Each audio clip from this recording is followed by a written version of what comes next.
Je vous salue, chers amis. Une chaleureuse bienvenue à toutes et à tous dans ce sabbat délice. Après quelques jours rythmés d'activités professionnelles et familiales soutenues, nous voici enfin parvenus à ce moment crucial, tant attendu. Le sabbat de l'Éternel, jour de repos qui n'est nullement perçu comme un devoir ni comme une corvée. Dieu ne désigne jamais ce jour particulier comme un fardeau. Et nous ne devons donc pas le considérer ainsi, n'est-ce pas, Sylvie? Tout à fait, Dominique. En tout cas, très heureuse de pouvoir répondre à cette sainte convocation et d'être en votre compagnie afin de louer, célébrer ensemble notre Créateur. Pour répondre à ta question, Dominique, le sabbat est en effet un jour de pur délice. Le psalmiste au chapitre 34, verset 9, en première partie écrit ceci: « Goûtez et voyez combien l'Éternel est bon. Heureux l'homme qui se retire vers lui. » Et toi, as-tu goûté que l'Éternel est bon? À toi, ami qui ne l'a pas encore expérimenté, je t'encourage sans plus tarder à te délecter de la bonté du Seigneur et qu'elle te soit aussi bénéfique. Un bon sabbat délice à tous. Prions. Merci Seigneur pour ce jour que tu as mis à part pour nous. Merci pour ce sabbat et permets Seigneur que nous puissions rester dans l'esprit de ton sabbat pour qu'il te soit agréable. Merci pour ce jour que tu as mis à part. Merci de nous libérer de nos fardeaux, de nos labeurs et surtout Seigneur, merci d'avoir pris soin de nous pendant toute cette semaine. Aide-nous, Seigneur, à être meilleurs chaque jour. Fortifie-nous. Et daigne, Seigneur, jeter sur nous un regard favorable. Remplis-nous de ta paix et de ta grâce. Je t'ai prié et demandé ces grâces dans le beau nom de ton Fils Jésus-Christ et par la puissance de ton Saint-Esprit. Amen. Amen.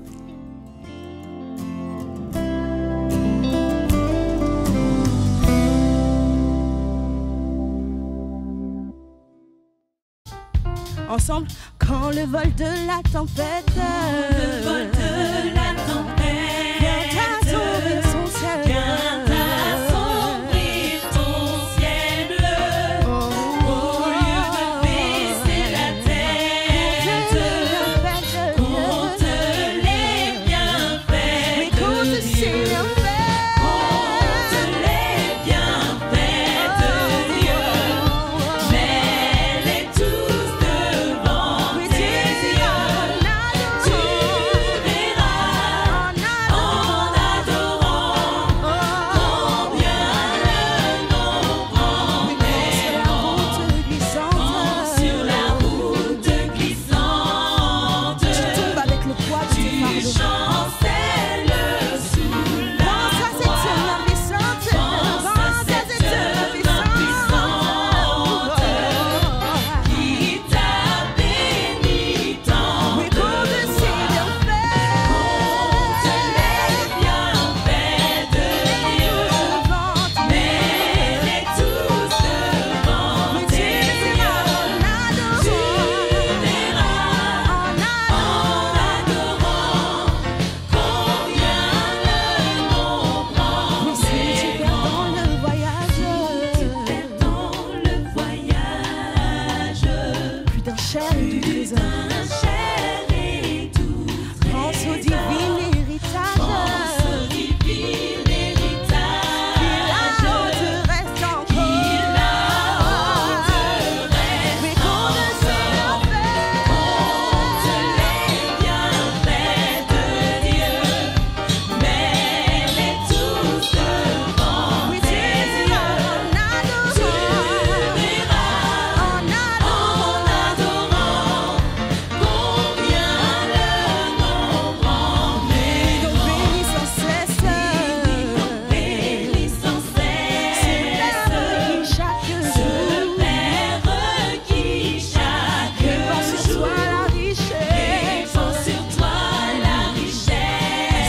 Nombreux sont ceux qui, tout comme moi, apprécient la chanson « Conte les bienfaits de Dieu ».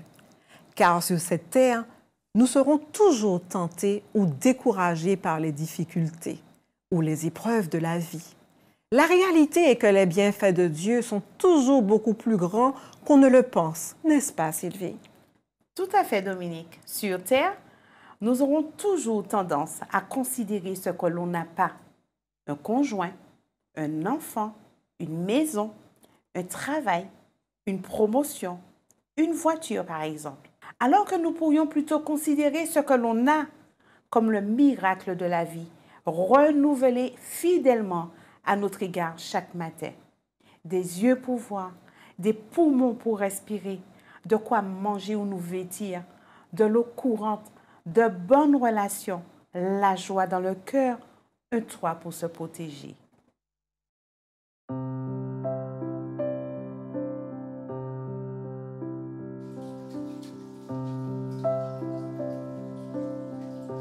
Éternel, notre Seigneur, que ton nom est magnifique sur toute la terre.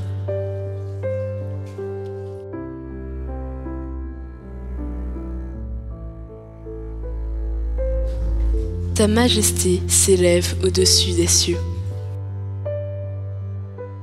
Par la bouche des enfants et de ceux qui sont à la mamelle, tu as fondé ta gloire pour confondre tes adversaires, pour imposer silence à l'ennemi et aux vindicatifs.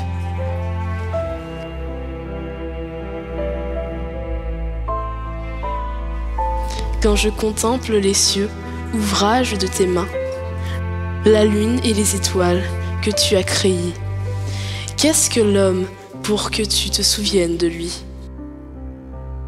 Et le Fils de l'homme pour que tu prennes garde à lui. Tu l'as fait de peu inférieur à Dieu. Et tu l'as couronné de gloire et de magnificence.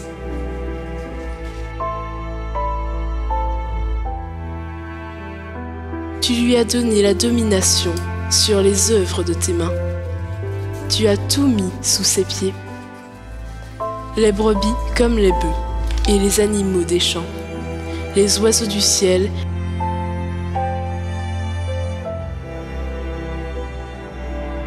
et les poissons de la mer, tout ce qui parcourt les sentiers des mers.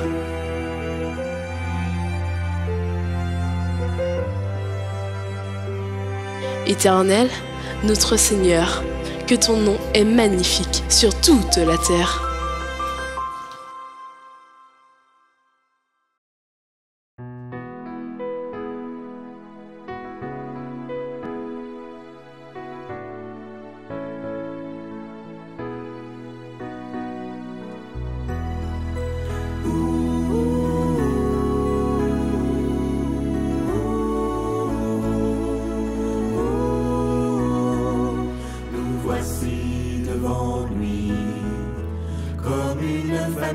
Nous sommes tous réunis pour louer celui qui nous a aimés et s'est sacrifié.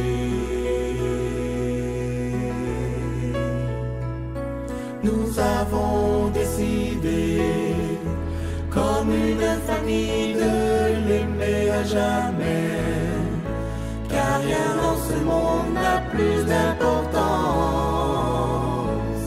Faisons-lui confiance.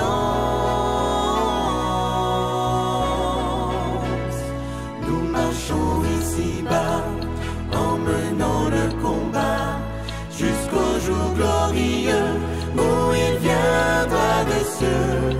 Moi et toute ma maison, nous le servirons.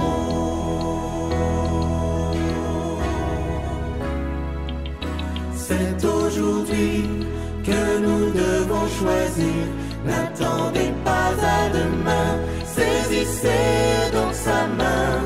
Moi et toute ma maison, nous le servirons.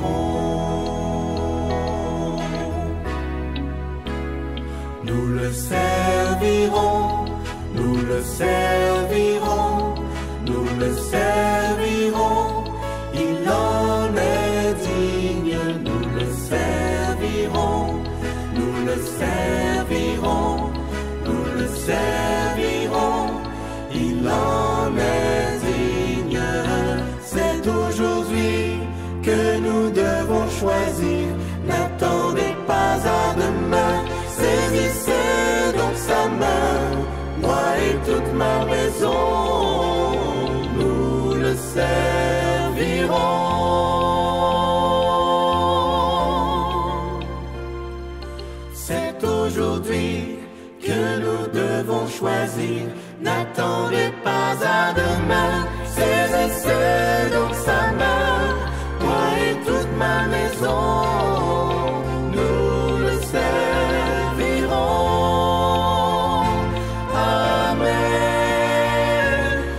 nous avons toujours plus de raisons de remercier Dieu pour ses bienfaits que le contraire, car quelqu'un a dit « Je me plaignais sans cesse de ne pas avoir de chaussures jusqu'au jour où j'ai rencontré quelqu'un qui n'avait pas de pieds. » Et pour autre exemple, quelqu'un d'autre a dit que l'herbe paraît toujours plus verte ailleurs.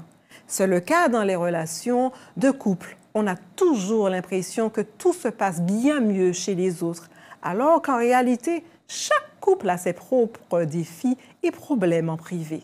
Considérons plutôt que ça se passe toujours bien mieux dans notre couple et notre famille.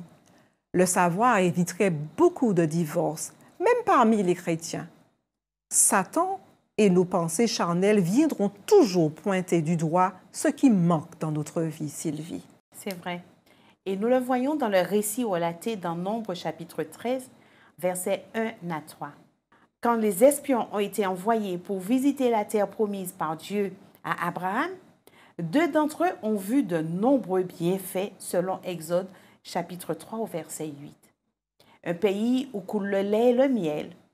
Les 10 autres sont revenus avec un rapport négatif en insistant sur les obstacles et les ennemis. Ils ont proclamé l'incapacité pour Israël de prendre possession de cette terre promise par Dieu. De même, Dieu a un plan pour ta vie, pour ma vie, et il souhaite nous conduire dans notre terre promise. Allons-nous considérer les aspects négatifs et faire avorter le plan et la destinée qu'il a prévue pour chacun de nous? Ou bien choisirons-nous de considérer toutes les bonnes choses que Dieu met devant nos yeux?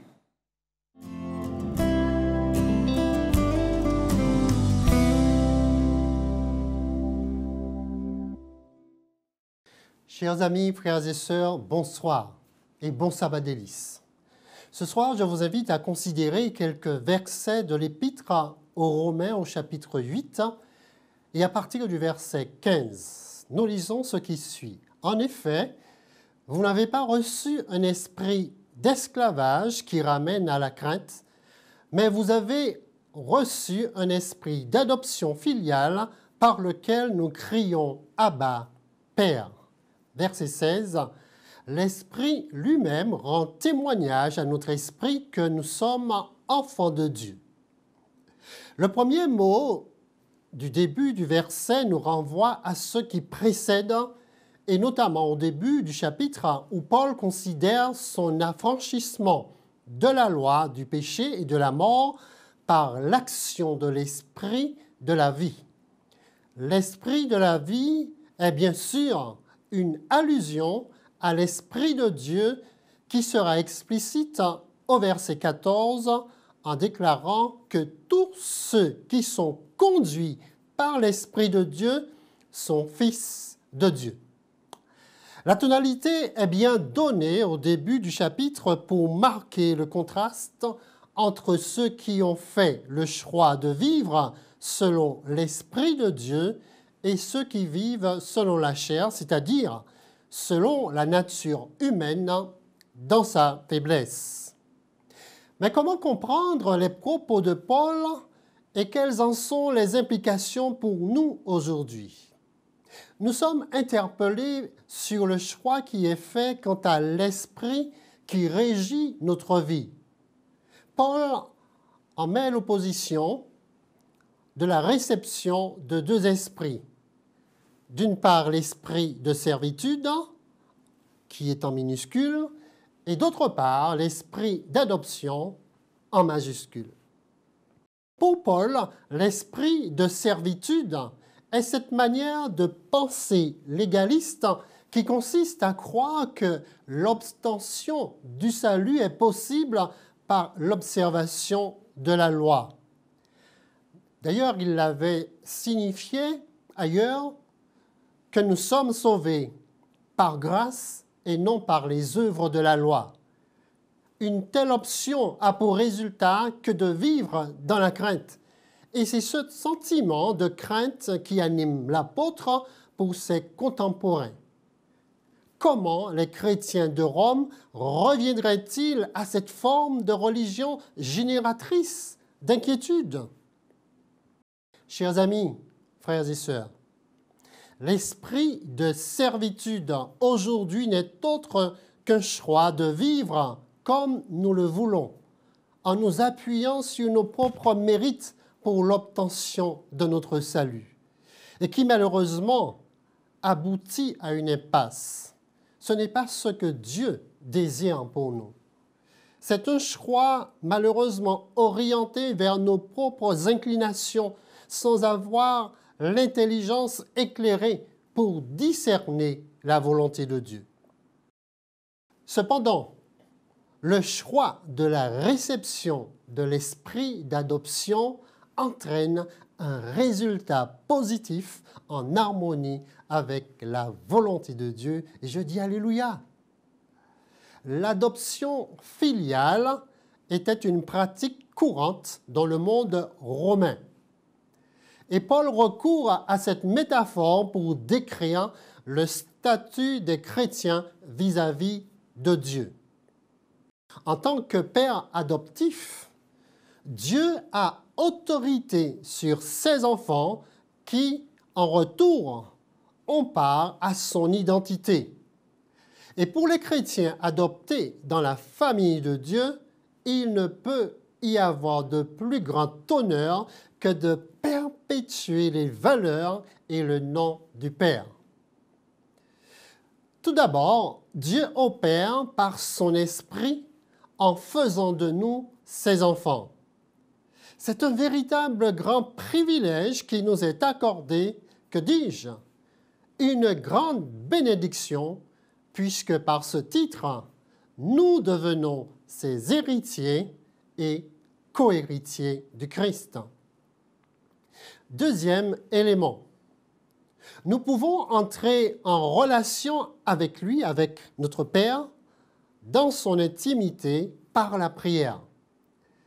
Et Jésus lui-même nous introduit auprès de son Père dans son enseignement à ses disciples lorsqu'il leur dit « Lorsque vous priez, dites « Notre Père ». Enfin, l'Esprit rend ce témoignage fondamental « Nous sommes enfants de Dieu ». Chers amis, frères et sœurs, dans nos relations, quelles qu'elles soient, ecclésiales, familiales ou sociétales, l'Esprit témoigne de ce que nous sommes et par là même, nous devenons des témoins aussi de ce que Dieu a fait pour nous. Il n'y a pas de plus beau dans ce monde troublé, au milieu des péripéties de la vie, que de vivre avec cette pleine assurance, cette pleine conviction qui est donnée par l'Esprit que nous sommes enfants de Dieu. Bientôt, très bientôt, la réalité sera présente de voir notre Père céleste face à face et de le voir tel qu'il est. Je nous invite en ce soir à nous saisir de ces promesses. D'ailleurs, Jean nous le dit dans son épître, 1 Jean au chapitre 3, verset 2, « Bien-aimés, maintenant, aujourd'hui, nous sommes enfants de Dieu, et ce que nous serons ne s'est pas encore manifesté, mais nous savons que quel que soit le moment de sa manifestation, eh bien, nous serons semblables à lui parce que nous le verrons tel qu'il est. » Oh, quel sera notre choix en ce soir? Quelle sera notre décision? D'être sous la gouvernance d'un esprit de servitude ou de l'esprit d'adoption? Plaise au Seigneur, chers amis, frères et sœurs, que nous fassions le bon choix, celui de l'esprit de vie qui libère en faisant de nous des enfants de Dieu. Que le Seigneur vous bénisse. Amen.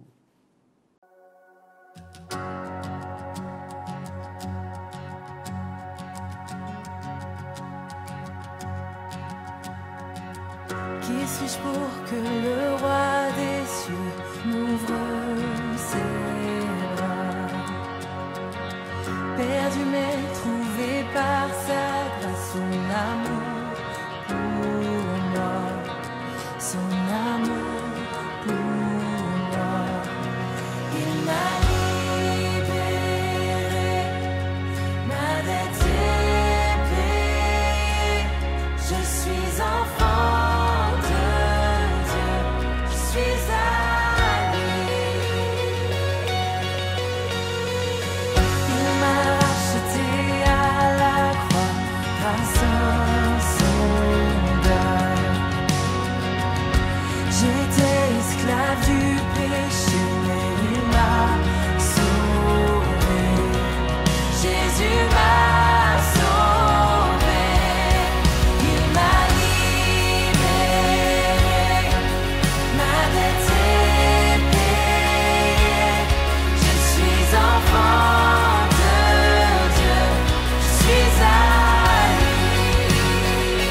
Je suis enfant de Dieu, je suis à lui.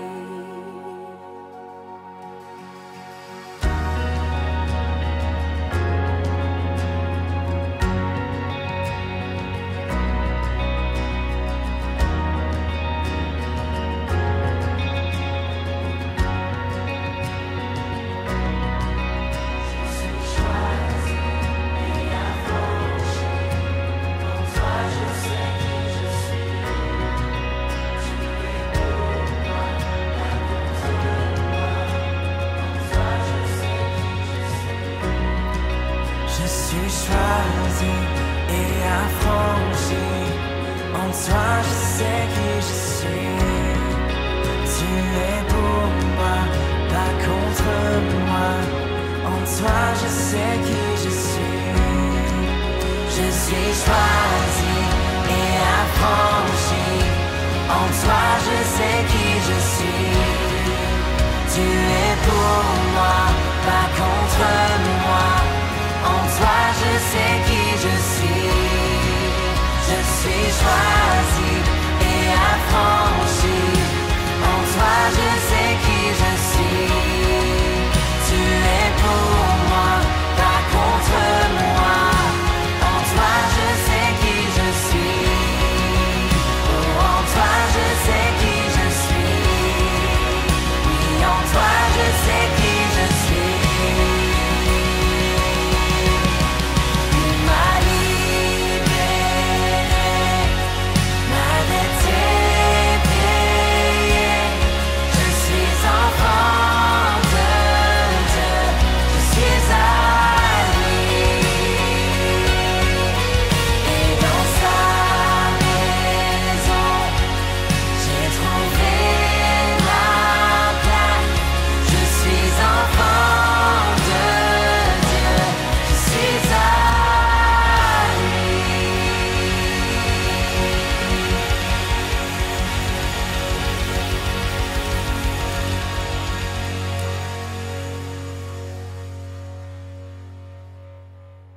Je vous invite, en guise de prière, de citer le psaume 103 au verset 2. Mon âme bénit l'Éternel et n'oublie aucun de ses bienfaits. Amen. Amen.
Prends soin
Nous voici arrivés au terme de notre programme. Espérance TV vous donne rendez-vous la semaine prochaine. D'ici là, gardons gravé dans nos cœurs que les bontés de l'Éternel ne sont pas épuisées. Ses compassions ne sont pas à leur terme, selon Lamentation 3 au verset 22. Comme nous aimons à le répéter, si cette émission vous a plu, partagez-la à tous vos contacts. Likez-la et surtout abonnez-vous. Que l'Éternel nous aide à nous reposer totalement en lui. Bon sabbat délice à tous.